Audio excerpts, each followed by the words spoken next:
मित्रांनो नमस्कार, माझं नाव मोहन आहे. मी अट्टल दारोड आहे. अल्कोहोलिक्स अनॉनिमसमध्ये येतोय म्हणून आजही सकाळपासून काही लावलेली नाही आहे आणि आनंदी आहे. मी समाधानी जीवन चाललेलं आहे माझं. आज खूप छान विषय घेतला आहे, राग. म्हणजे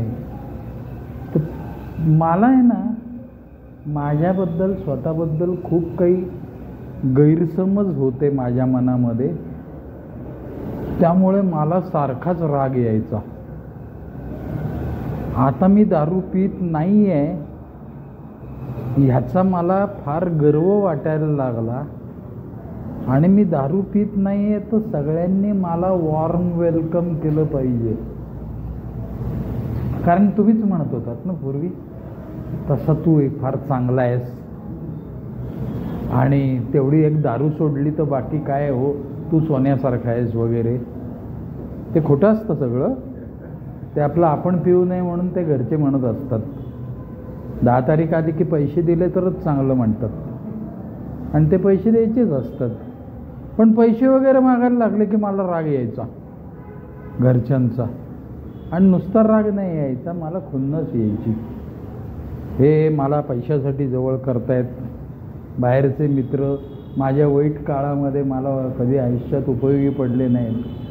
ॲक्च्युली त्यांच्या जीवावरच मी दारू पित होतो शेवटी. पण समोर माझं काही चांगलं चाललं नव्हतं. म्हणजे आपण म्हणतो ना की दारू न पिता सुद्धा दारू पित असण्यापेक्षा जास्त वाईट वागता येतं आपल्याला. तर ते जर वागायचं नसेल ना आणि स्वतःला वेदना करून घ्यायच्या नसतील तर मला माझ्या ओल्ड टायमरनी सांगितलेली गोष्ट सांगतो तुम्हाला. गोष्ट म्हणजे मी त्यांना सांगितलं की माझं असं का होतं, माझी चडफड का होते. कारण म्हणलं तुला कळलंच नाही आहे तू खरा कसा आहेस ते. तू फर्स्ट स्टेप घेतली का? तर मी म्हणलं नाही घेतली.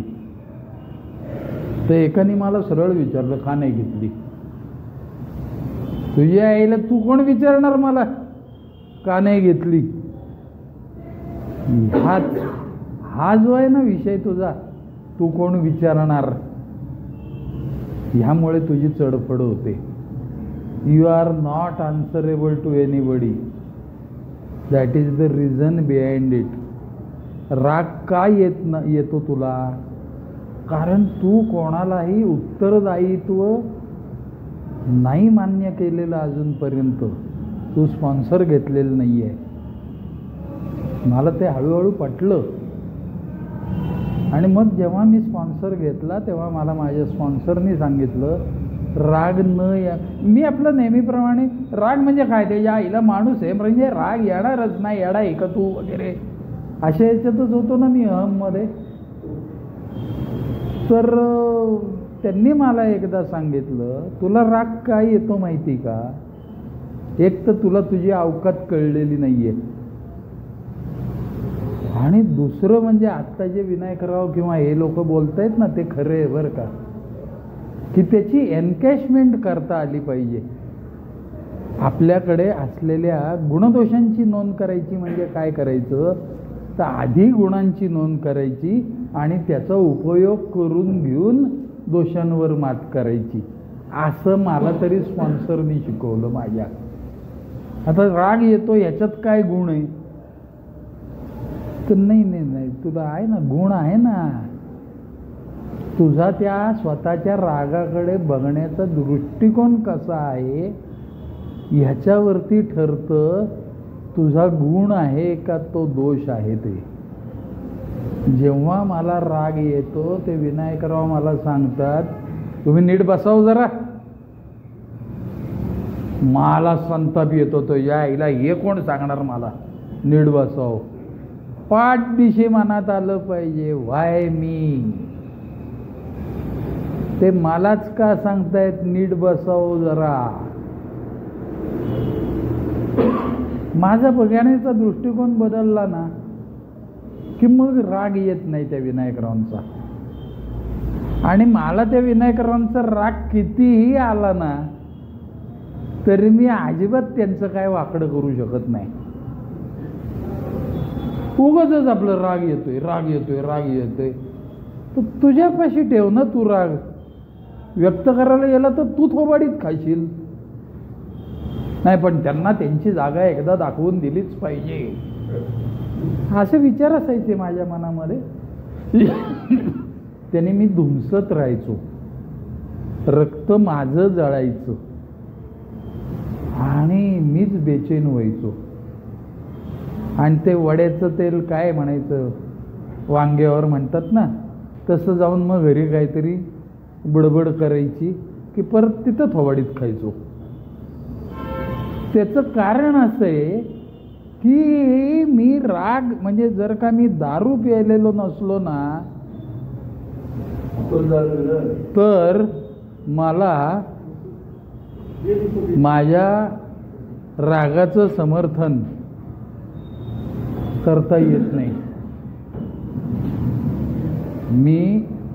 मी जर का हे जर असेल म्हणजे काय म्हणायचं त्याला अंमलाखाली असेल मद्याच्या तर माझ्या बोलायला काय अर्थ नाही आणि कोणी लक्ष असू दे असू दे ठीक आहे शेवटी नाही असू दे हो ना पण जरा 2 मिनिटं थांबा ना जरा. हां तर विषय असा चाललाय माझाच भाऊ आहे मी असंच करायचो. विषय असा चाललाय की मला ना मी प्यायलेलो असलो ना की माझ्याकडे कोण लक्ष द्यायचं नाही आणि मी प्यायलेलो नसलो ना की मला आलेल्या रागाचं समर्थन मला करता यायचं नाही कारण तो मला आलेला उगीचचा राग होता. आणि मग ते प्रार्थना वगैरे म्हणणं सगळं ठीक आहे पण त्यावेळेला ती प्रार्थना सुचत नाही हो. मला तरी सुचायची नाही प्रार्थना. मग ती हातबलता ये वो सगळं त्यापेक्षा सोपं ठेवायचं निग्लेक्ट. कोणीही काहीही बोललं तरी राग यायचं तुला काही कारण नाहीये असं मला सांगण्यात आलं आणि ते मला कोणत्या भाषेत सांगण्यात आलं तेवढं सांगतो मी आणि थांबतो. काय रे म्हणले तुला का राग आला एवढा त्याचा? नाही म्हणजे तेव्हा मला असं म्हणला. तू कधीपासून द्यायला लागला दुसऱ्याच्या बोलण्याला एवढी किंमत? हो म्हणजे काय? अरे दुसऱ्याच्या बोलण्याला किंमत देत असता तर तू ए मध्ये आला असता का आत्तापर्यंत? घरच्यांच्या बोलण्याला किंमत नाही दिली, चांगल्या मित्रांच्या बोलण्याला किंमत आयुष्यात नाही दिली. स्वतःच्या मनाने अनंत वेळा सांगितलं तुला नीट वाग, सरळ वाग, चांगलं वाग, रोज कामावर जा, पैसे मिळव, पैसे बाजूला टाक. आयुष्यात कधी ऐकलं नाही आणि मग समोरच्यानी काहीतरी सांगितलं जरा नीट बसा तर तुला काय राग येतो एवढा? माझं काय मी फार नशीबवान आहे तुम्हाला सांगतो. मी प्रेरणा समूहाचाच मेंबर आहे आणि डे 1 पासूनचा मेंबर आहे मी प्रेरणा समूहाचा. मी नशीबवान काय तर मला असे ओल्ड टायमर पहिल्यापासून भेटत राहिले की ज्यांनी वेळोवेळी माझे पाय जमिनीवर आणले मित्रांनो. अदरवाईज 4 चांगले दिवस दिसले की लगेच मी फाडफाड फाडफाड फाडफाड उंच उडायला लागायचो. हो जरा 90 दिवस झाल्याबरोबर माझ्या तोंडातली भाषा बदलली होती. आज तुम्हाला सांगतो माझ्या पिण्याच्या काळातल्या गोष्टी. ए बस म्हणले खाली, तोंडाचा वास पण नाही गेला बेट्या तुझ्या 90 दिवस झाले काल तुला. आणि पिण्याच्या काळातलं काय बोलतो रे तू? सांगणारा 11 वर्ष सोबर होता बरं का. त्यामुळे तिथं म्हणजे मला राग आला त्याचा. पण परत मी विचारलं व्हाय मी तो मला का बोलला असं? त्याच्या मागं हेतू चांगला असतो काहीतरी. आपण सावधपणाने जगायचं असतं मित्रांनो. हे कळायला मला वेळ लागतो कारण मी खरा कसा आहे, माझी अवकात काय आहे मला काय माहिती आहे का? एका भाषेत प्रद्युम्नाने सांगितलं होतं आमचा, बेडूक कधी फुगून फुगून बैल होत नाही बरं का बेटे. तुझ्या आईला म्हटलं खरं बोलतो राव हा. उगाचच मी फार मोठी स्वप्न बघायचो आणि कुठल्याही बाबतीत. तुम्ही येत राहा म्हणले, एखाद्याला वेळ लागतो, तुम्ही येत राहा असं मला सांगण्यात आलं होतं. थँक्यू. धन्यवाद मोहनराव. मोहनराव सांगत होते त्यावेळेला शेवटच्या